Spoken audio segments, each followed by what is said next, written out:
सभी भक्तजनों को जय श्री कृष्ण। श्री सुखदेव जी कहते हैं, परीक्षित, एक बार नंद बाबा आदि गोपों ने शिवरात्रि के अवसर पर बड़ी उत्सुकता, कौतूहल और आनंद से भरकर बैलों से जुती हुई गाड़ियों पर सवार होकर अंबिका वन की यात्रा की। राजन, वहां उन लोगों ने सरस्वती नदी में स्नान किया और सर्वांतयामी पशुपति भगवान शंकर जी का तथा भगवती अंबिका जी का बड़ी भक्ति से अनेक प्रकार की सामग्रियों के द्वारा पूजन किया। वहां उन्होंने आदर पूर्वक गौवें, सोना, वस्त्र, मधु और मधुर अन्न ब्राह्मणों को दिए तथा उनको खिलाया पिलाया।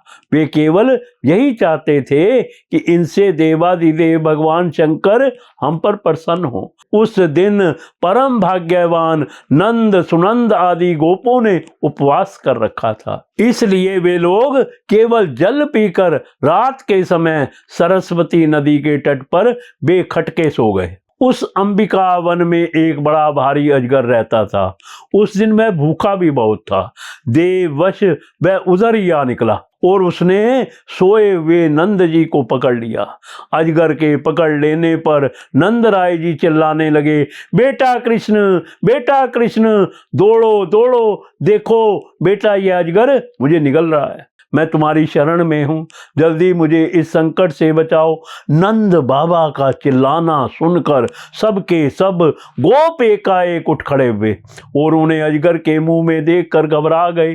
अब वे लुकाठियां अधजली लकड़ियों से उस अजगर को मारने लगे, किंतु लुकाठियों से मारे जाने और जलने पर भी अजगर ने नंद बाबा को छोड़ा नहीं।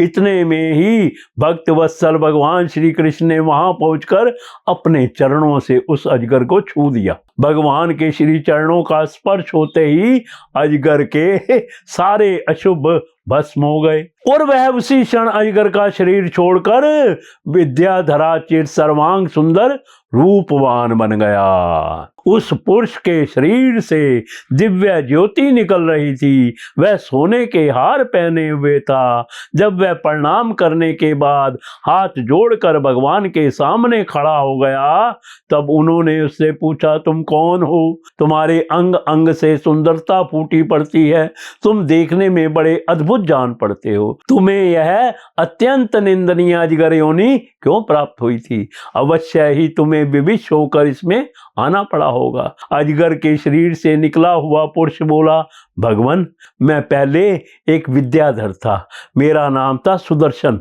मेरे पास सौंदर्य तो था ही, लक्ष्मी भी बहुत थी। इससे मैं विमान पर चढ़कर यहाँ से वहां घूमता रहता था। एक दिन मैंने अंगिरा गोत्र के कुरूप ऋषियों को देखा। अपने सौंदर्य के घमंड से मैंने उनकी हंसी उड़ाई।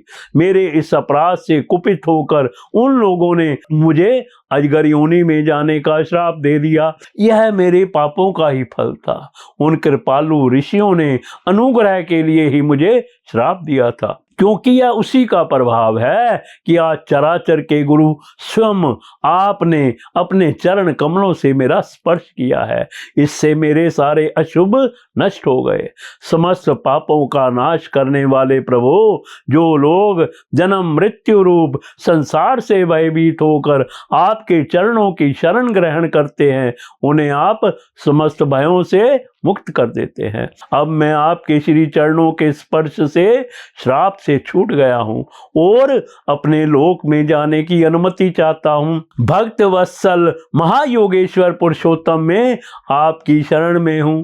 इंद्र आदि समस्त लोकेश्वरों के परमेश्वर स्वयं प्रकाश परमात्मन, मुझे आज्ञा दीजिए। अपने स्वरूप में नित्य निरंतर एक रस रहने वाले अच्युत आपके दर्शन मात्र से मैं ब्राह्मणों के श्राप से मुक्त हो गया।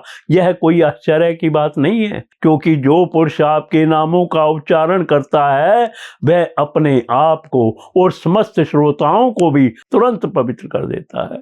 फिर मुझे तो आपने स्वयं अपने चरण कमलों से स्पर्श किया है, तब भला मेरी मुक्ति में क्या संदेह हो सकता है। इस प्रकार सुदर्शन ने भगवान श्री कृष्ण से विनती की, परिक्रमा की और प्रणाम किया। फिर उनसे आज्ञा लेकर वह अपने लोक लोक में चला गया और नंद बाबा इस भारी संकट से छूट गए।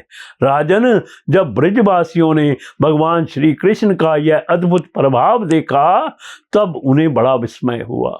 उन लोगों ने उस क्षेत्र में जो नियम ले रखे थे उनको पूर्ण करके वे बड़े आदर और प्रेम से श्री कृष्ण की उस लीला का गान करते हुए पुनः ब्रज में लौट आए।